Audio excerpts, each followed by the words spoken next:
Good morning. Hope you guys enjoyed the keynote. Hope it was fun. And welcome to the session. So I'm going to talk about different ways that you can deliver Java code to the cloud today. This is a great turnout, so thanks for coming.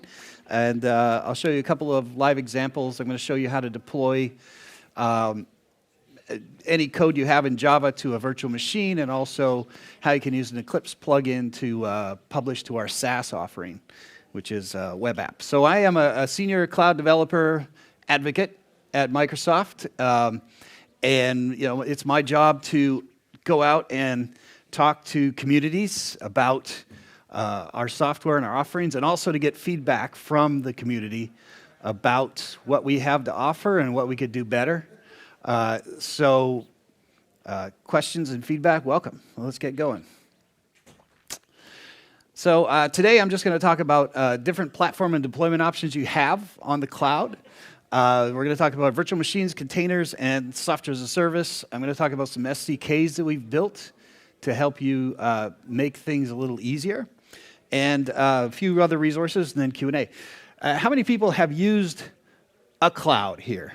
Any cloud? Okay, so most of you. How many people have used Azure?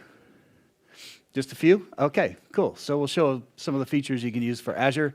And let's just jump right in there. So I guess the first thing is, how do you actually get your code? How do you provision your code onto the cloud? Not just deployment through Chef or Puppet or Jenkins or anything like that. How do you actually get the actual code out there? We have several ways. We have a portal. How many people have used the Azure portal before? Couple of you. Okay, so I'll show you a few tips and tricks for that. How many people have used the any CLI, not just the Azure CLI, but other CLIs? Okay, cool. So quite a few of you. I'll show you some of the things we have for that. And then we have these things called ARM templates, which I'm not going to go into in a lot of detail here. It's more for provisioning really complicated infrastructure, but it is something that you should be aware of as an option for deploying. So the first thing I want to show you is just the Azure CLI. So the Azure CLI itself is a command line interface. It works from Windows, Mac, or Linux. It's written in Python. It's extensible, and it's pretty cool. Let me jump into a CLI just to show you. So there's two ways you can run the CLI. I've got it both on my laptop. I've got it here. List on a command window, which nobody's probably surprised with on a Windows machine from a Microsoft guy. But we also have Windows subsystem for Linux, which is Bash on Windows. And it's a full implementation of Ubuntu. It runs on Windows, and everything is here. AZ account. So right now I'm just listing off my accounts, but basically you can see all the different accounts that I have. Whoops, I misspelt it. And there's a ton of different commands you can use for working with Azure. Here's all the commands just by default in the Azure CLI. You can create VMs, you can do all kinds of things, and I'll show some examples of doing some of those things a little later. Another thing you might not be aware of, if you go into the Azure portal, so the Azure portal's here. I was already looking around at some Java stuff. Up here we have this little icon. It's called the Cloud Shell. And this is really cool. Instead of having to have a CLI preloaded on your machine, you can go to any browser. And as long as you're logged in, I'm logged into my portal right now, so it knows who I am. It's going to log me into my account, and it's actually going to have the full CLI available here. And I was going to show it on my phone. There's an Azure app as well that you can use to actually fire up the shell as well. It runs on Android, iPhone. I couldn't get the HDMI working with it, or I'd show it to you. But it's basically exactly the same as this, but from your phone. So it's kind of cool. Some of the things you could do with this from here is grab something from GitHub, create a VM, deploy the VM out to Azure, and set up networks, other things as well. Pretty much full control over your cloud from any browser that you can get to, or even from your phone. So it's kind of cool. And I'm going to show some examples of that later. I just wanted to show a little intro there. The other thing I want to show you is actually in the portal. Oh, one thing I should mention. So the Cloud Shell, when you're out on the cloud, what it did is it actually created a little container for me, and we have pre-made containers. So I showed you Azure. We have the Cloud Foundry CLI built into it, kube control. These are all by default. I think Tmux is on there as well. A bunch of other tools are actually built into the Cloud Shell for you that you can use right away. So no login, no installation required. Just go to a browser, log into your Azure account, and fire it up. It's kind of cool stuff. The other thing I wanted to show you here, so I'll close the Cloud Shell for now. So when you're provisioning Java, get back to the slides here. You can set up VMs, containers, and we also have a software as a service that we call web apps. Those are the most common ways to do things, but they're all easy to set up, and we have different ways to work with them. But right now I'm going to focus on virtual machines. We have several ways to access virtual machines. You can go to our marketplace and grab a virtual machine. We have community images as well in the marketplace, or you could bring your own image. Now when you bring your own image, you create a Hyper-V file, a VHD file, it's called, and you can actually put that out on storage or deploy it directly from your local machine. And the advantage here is, let me show you. So I've already searched on Java. So all I did is I went new, marketplace in the Azure portal. And I've got a bunch of different options that turn up here. The Java Coffee Shop is a software as a service demo. It's basically a Tomcat application. When I click on this, no, you're not. You're not going to do, yeah, I think will remind me later for that. That would be funny. Can I click on this much later? I hope so. Yeah, that'd be great if it reboots. Oh boy. Okay. Thanks, Microsoft. Okay. So as I was saying, the Java Coffee Shop is like a web app, and it's our software as a service offering. So if I click on this button right now, it's actually going to create a web app, and let's do JFall 2017. It's going to have a web app pre-built with Tomcat, the right version of the JDK, and a WAR file. And so when I say create there, it's going to go off and create that. But let's get back to the actual marketplace here real quick. New Java. So it's going to be built, and it'll pop up when it's done. In the meantime, I want to show you a few other things. So I just created a little web app. It's going to come back in a couple of minutes once it provisions it. But also, we have all these virtual machines. When it says compute over here on the right, those are virtual machines that you can use. They're already pre-configured. Jelastic has a Jelastic Standard Edition that they've created with several pieces of applications already pre-built with access, ports open, everything you need to actually run Jelastic straight out of the box without any installation required. You can also create your own virtual hard drive machine, VHD virtual machine images, and just deploy them in the same way. You don't have to go through the marketplace. You can deploy them the same way out to Azure. So that's one way to get your apps out there. So if you have an app with a specific version of Tomcat, maybe it's a Spring Boot app, and you've got a bunch of other dependencies that you have inside your application, you can package those all up into a VHD file and just have that distributed within your company or externally. So that's one way to get going with VMs. Another thing I want to mention is VM scale sets. So VM scale sets are a way to actually scale these applications. So if you have a single VM, that VHD file I mentioned, you can deploy that out to a virtual machine. And then you can actually set up these VM scale sets that allow you to use pretty large amounts of computing power distributed across multiple endpoints. So in this case, here's a Azure CLI command to create 1,000 virtual machines. Whenever you create something in the CLI, you have to create a resource group, or you have to use a resource group. It's a way of grouping things together. So the first thing here is a group, my resource group, and then the name of the actual group of scale sets. So AZ VMSS, AZ Virtual Machine Scale Sets. The name of that's going to be my big cluster of VMs. And I'm going to use an Ubuntu image. And I'm going to have an instance count of 1,000.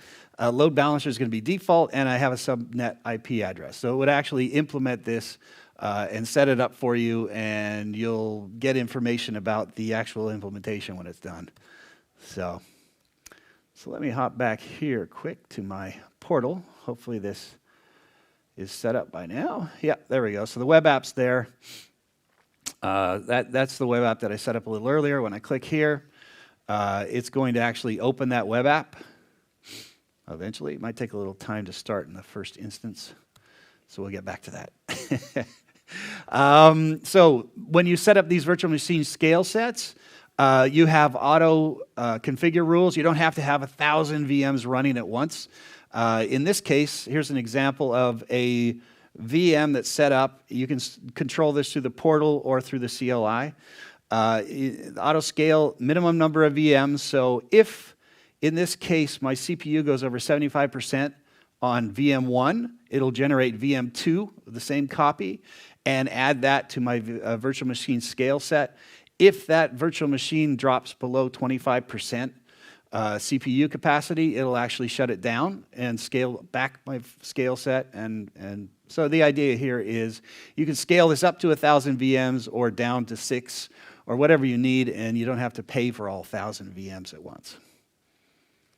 Oh, here's the coffee shop. So it's just a little app you can put together. So the idea here is it's a WAR file. You can drop your own WAR file in here once you have access through FTP or through the CLI. And I'll show you an example of how you can actually drop a WAR file in a second. So that's just one example there. Let's see. The other thing I want to tell you about, I'm going to show you an example. So I'm actually hopping a little bit ahead here. And I'm going to show you we have a MySQL as a service application service that you can use. If you have an application that uses Tomcat and then accesses MySQL on the back end, you can just change your connection string to point at our MySQL as a service, and the application will run, and we have scaling on the back end for you. The Postgres works as well. We have a service for that as well. So without any further ado, I'll show you the demo of deploying a VM. So what I did here, I'm going to show you some code. How many people are familiar with Visual Studio Code?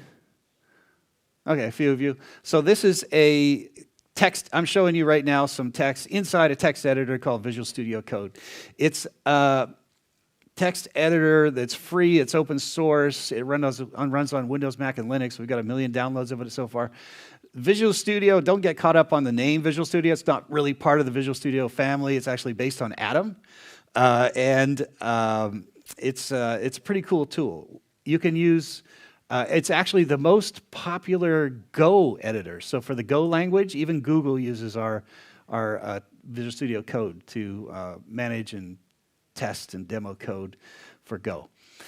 So the demo I'm going to show you here is a VM, really easy. What I wanted to do is I wanted to deploy a virtual machine, actually just deploy a Java app to a virtual machine. And I didn't want to use any fancy tools. I didn't want to use any third-party tools at all.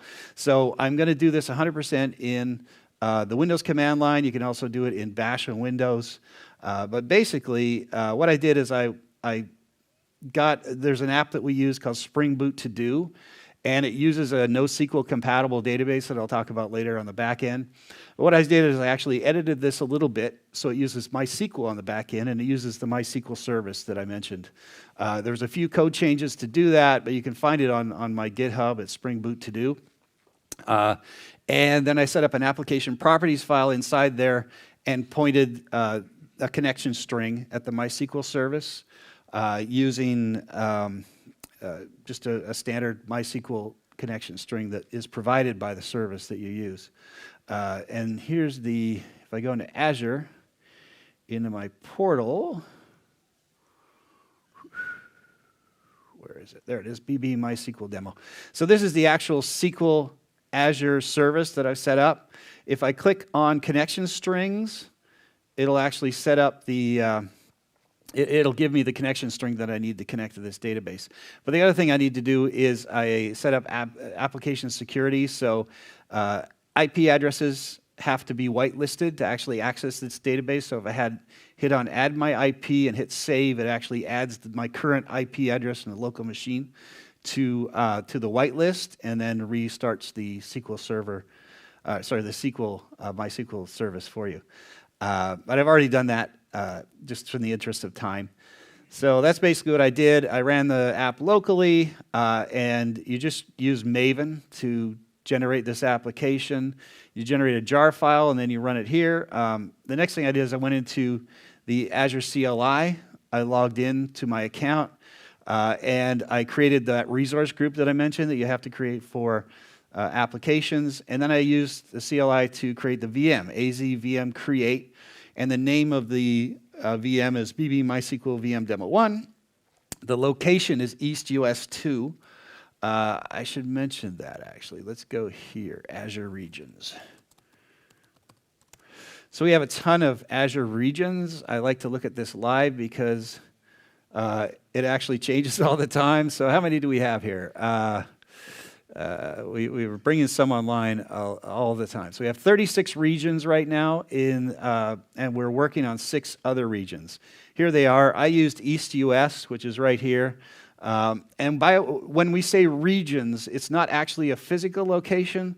There's usually at least 3 buildings, and these buildings are massive data centers. We're investing billions of dollars in these things. And the region will have at least 3 of those massive data centers, and your code will be backed up in 3 places in one location and then a few places in other locations as well, just for disaster recovery. And you can also set up replication between these locations as well. So that's what I did here. I picked East US 2, and then I had a command here, generate SSH key. So when it actually creates the VM, it will create an SSH key and place that on my local machine. And so I can just access this using SSH or SCP, secure copy. And then I used a specific image, because you can do this. I grabbed an image that we have built into Azure for Ubuntu 16.04 from 2017 February, just to show that you could do this. You can actually grab really granular images, or as I mentioned before, you can create your own image. And then the next thing I did is I opened a port. So we need port 8080. It's a Spring Boot application. 8080 is the default that you use. And then I SSH into the app from here. I can show you this live because we have time for this. Let's go here, SSH. Okay, so we're into the app. All right. And then the next thing I did was I went in and I did an update on the VM once it was created, and then I grabbed OpenJDK 8 using apt-get. And then I copied the actual WAR file that we have there and got the IP address. And then when I fire this up,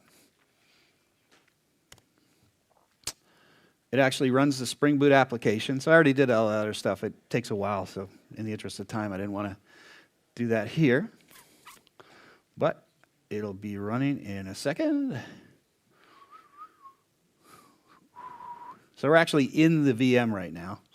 Yeah, there we go. Now we're ready to go. Now if I click here, open that VM, we got a to-do app. Basically, it's just a silly little to-do app. It uses that MySQL that I had on the back end. I set up an application's properties to point to that service. So this is a to-do app running on a VM. It's a Tomcat app. It runs on Spring Boot.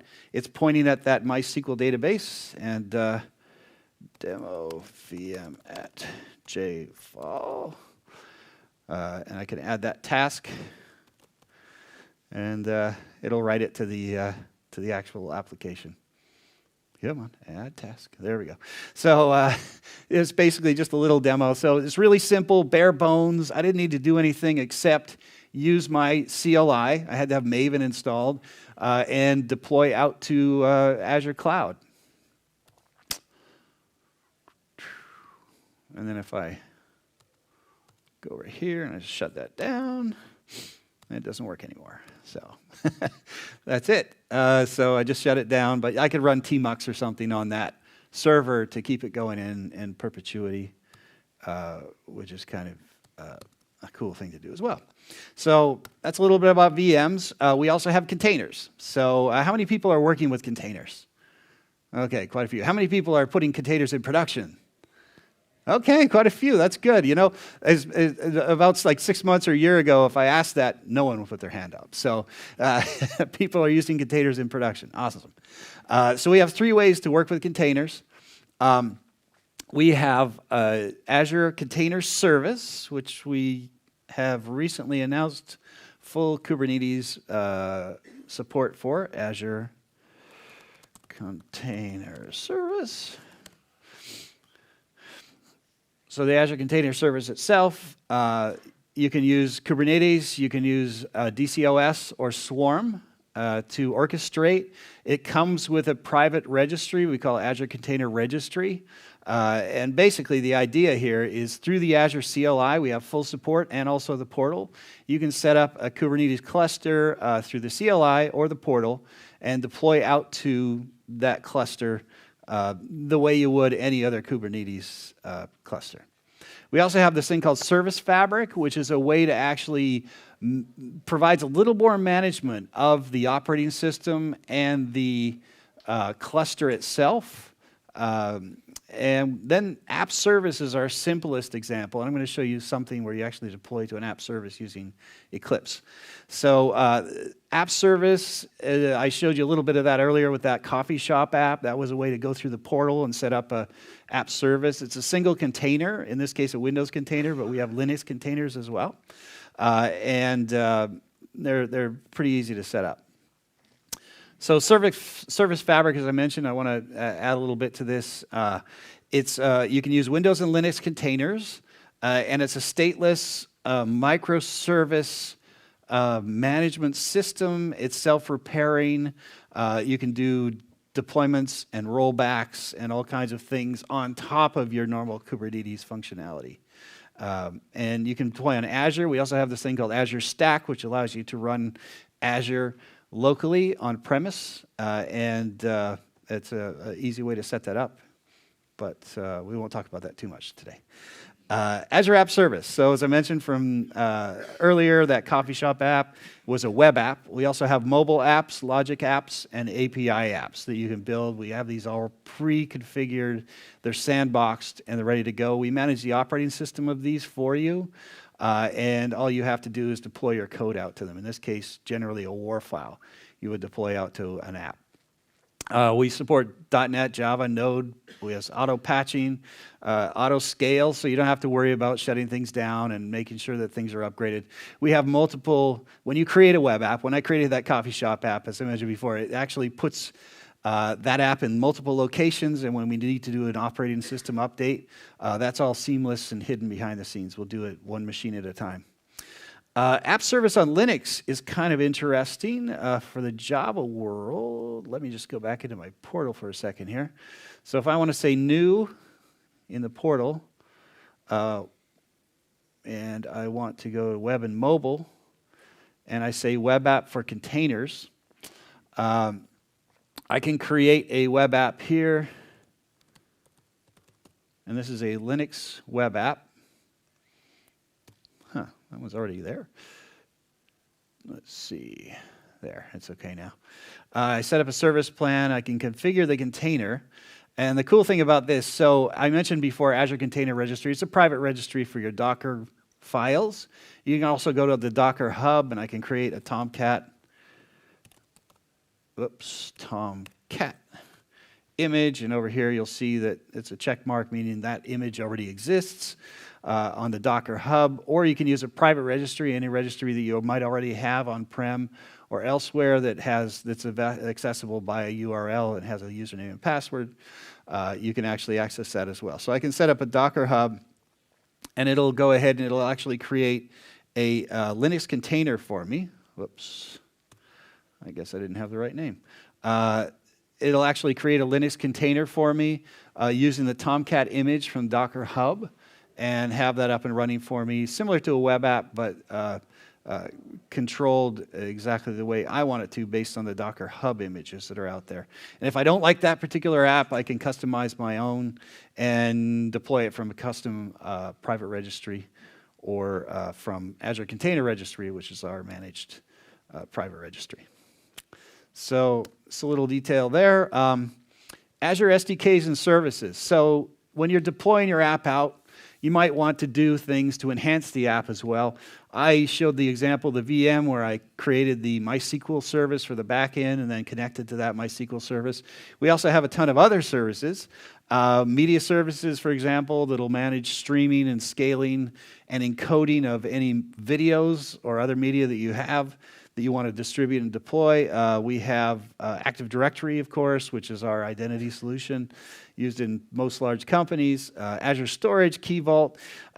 We have SDKs that you can use to access all of these services. And those SDKs are actually open source and available on GitHub. So if you don't like the way the SDK works now, you can change it. The other thing we have is to make things a little easier to deploy out to Azure, we have toolkits for Eclipse and IntelliJ. These are plugins that you actually go out to the Eclipse marketplace or the IntelliJ marketplace and grab.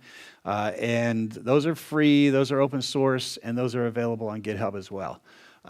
So you can use those too. And let me show an example of that.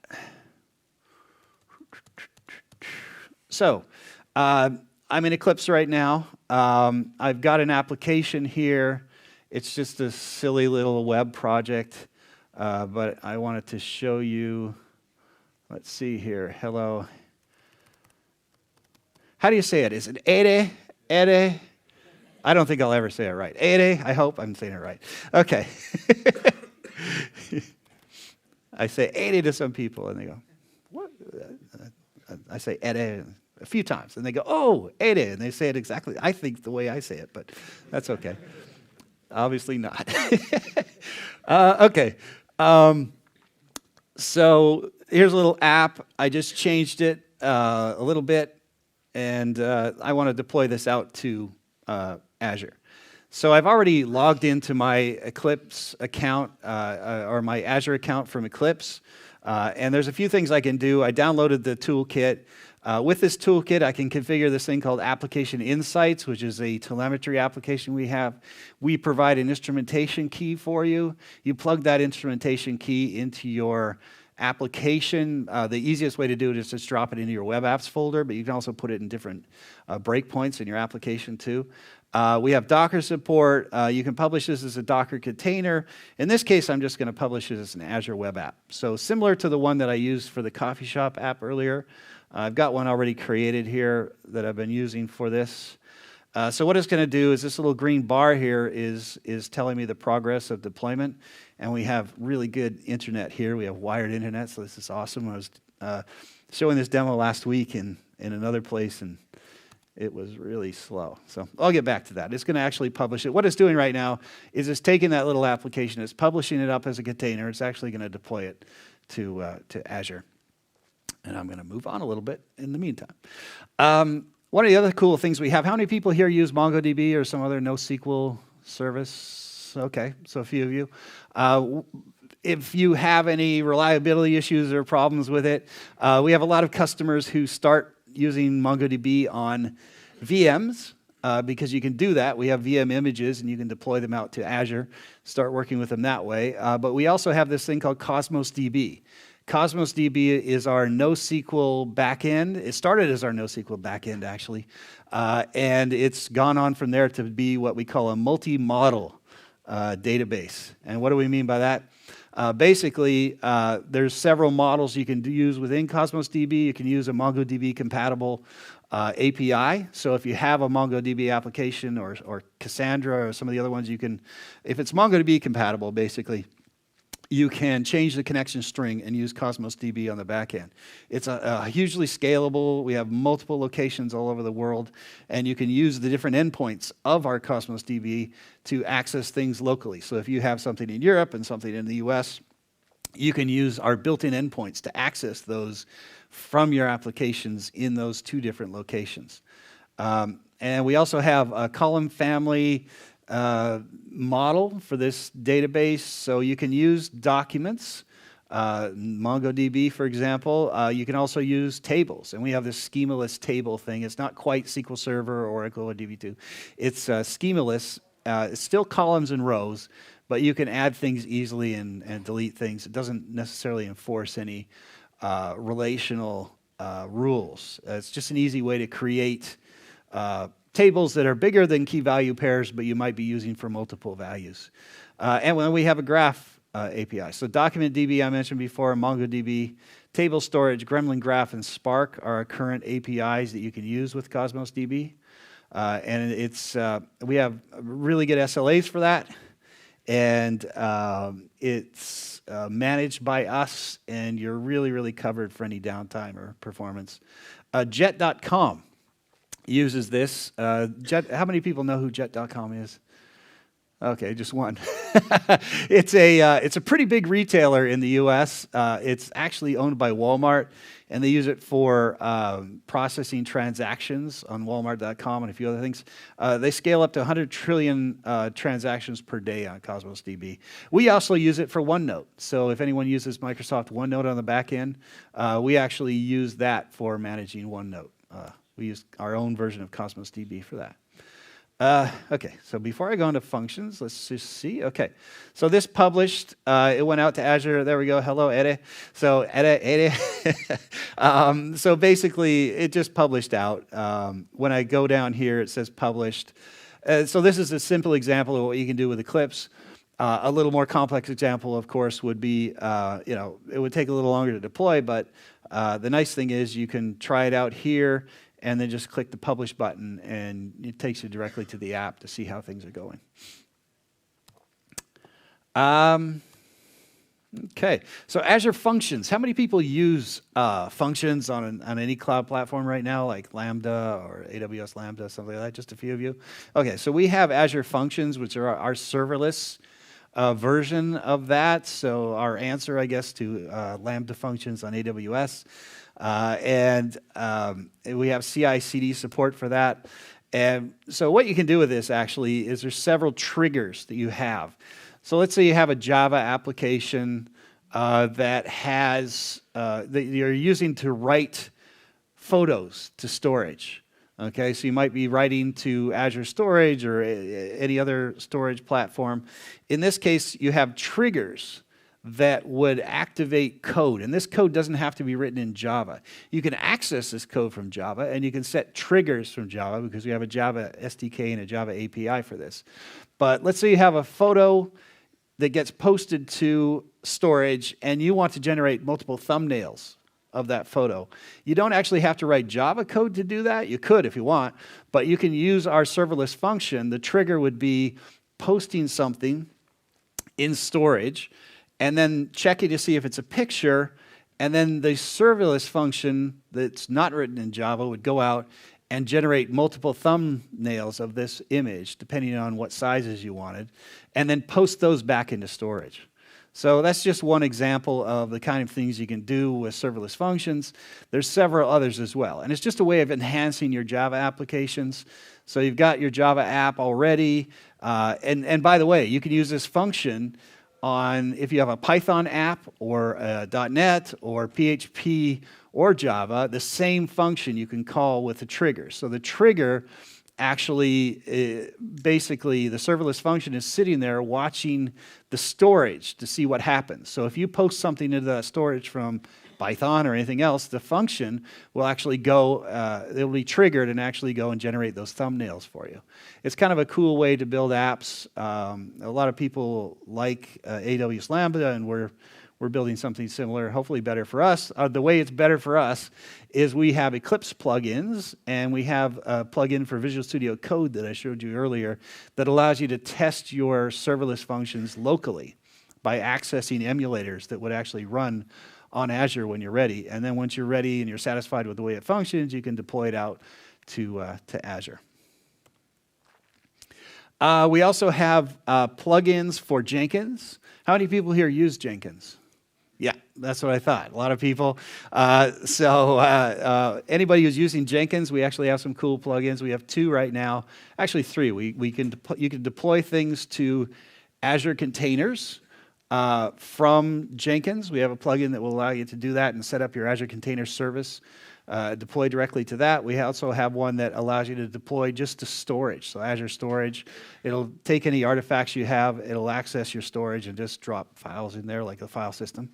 And then we have distributed builds that you can use as well. So they have this concept in Jenkins of master process and then distributed processes. You can use Azure virtual machines for those distributed processes. We have that built into Azure. I mentioned before App Insights for Java as well.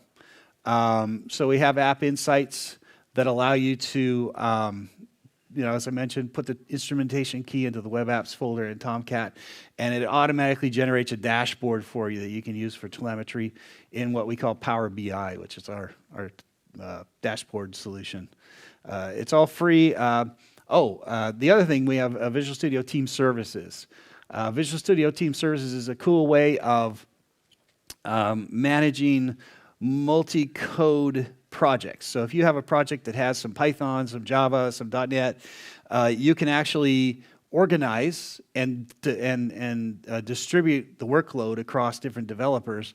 When you delegate something to a developer, they can check out the code, check it back in. It works with GitHub. And that can trigger Jenkins. So Jenkins can be used to trigger tests and builds. When all that code is done in different languages, it'll come back and tell you when it's done and actually allow you to distribute things from there. Some of the other fun things you can use. So in the keynote, Javier mentioned a lot of things about the things we can do with cognitive services and machine learning. I've got a little fun demo here I want to show you. How many people watch Silicon Valley in HBO Silicon Valley? Okay, so just a few of you, but so in Silicon Valley, there's this show on HBO, and this guy built an app, and it's supposed to be an app that detects different kinds of food, but they didn't have enough budget for that, so it only detects hot dogs. So they called it a hot dog, not hot dog app. And that's all it did. And it became really famous for a variety of reasons. You'll have to watch the show to get more details on that. But what we did is we built an app using Azure Cognitive Services called the Bacon Not Bacon app. So it recognizes actual bacon, like slices of bacon, but also recognizes Kevin Bacon. So let me see. Let's take a picture here. I hope this works today. So I grab a picture from the web, and I go over to our Bacon app. Let's see, where is that? Bacon, not bacon. Okay. So I already tried it, just because you have to log in. It takes a few minutes for the first one. But so what the guys did is they used machine learning. They set this up, and they actually trained it with about 30 images of Kevin Bacon. And so it's actually, nope, okay. Hold on. Maybe it won't work. Let's try rebooting. All right. No. Oh. Oh, you're right. Jeez. Thank you. What happened here? Okay, let's try another one. Let's try another image of Kevin Bacon. Where's a good one? Here's a good one. All right. View image. There we go. That's a URL. Thank you for that. That'll help. There we go. So it actually found it. Yep, it says it's Kevin Bacon. Now, if we go back here, let's give a little test. I saw somebody else that turned up here. This is obviously not Kevin Bacon. Well, not the Kevin Bacon anyway. View image. Let's see here. Is it going to do it again? Yeah, it is. Darn it. Yeah, I don't know if I can do that one. Let's see here. Oh, boy. I thought I had that one ready to go. Here's one interesting. Here's one. Let's try this one. Okay, view image. Man, this is made for this app. Let's see here. Okay. Home. This is, I didn't, hey, it's an X both, yeah. So that's a fun example of some of the things you can do with cognitive services. You can do language, so you can translate languages. You can handle speech, so speech recognition is pretty cool. It's got vision, which is what we were using there to analyze pictures. You can do pretty sophisticated searches. And then there's a knowledge base there, too, that helps make decisions for you. So that's kind of some of the things you can do with that. Oops. And I've got some resources as well. So we've got a couple more minutes. Java on Azure, we've got a dev center. We've got some really good docs. Let me show you this docs for a second here, because this is actually pretty cool. All of our docs are in GitHub. This is our docs center for Java. And let's say I create a web app. Here's a tutorial you can use. This tutorial is actually documented on GitHub. Wait, let me see another one here. Create a Java serverless function. This is a cool thing. So this is an actual Java Azure documentation. Over here on the right is an edit button. Anybody can do this, not just me. You can go in here, you can edit this. These are all written in Markdown, and we use Visual Studio Code, by the way, to do this. You can actually request. This is actually on GitHub right now. You can send pull requests. You can report issues. This is the best way to interact with our docs. So if you find anything that's missing out there, first of all, you can just let us know. Just write a quick issue on GitHub, or you can send me a note as well. But it'll get directly to the author if you do it that way. And we do actually get notifications. Hey, somebody wrote a pull request on your tutorial, and they can evaluate it for you. And the Java team, if you have any questions later, you can ask me now. But java@microsoft.com, and you can find me on Twitter at bbenz, and bbenz elsewhere on GitHub, Stack Overflow, et cetera, et cetera. So.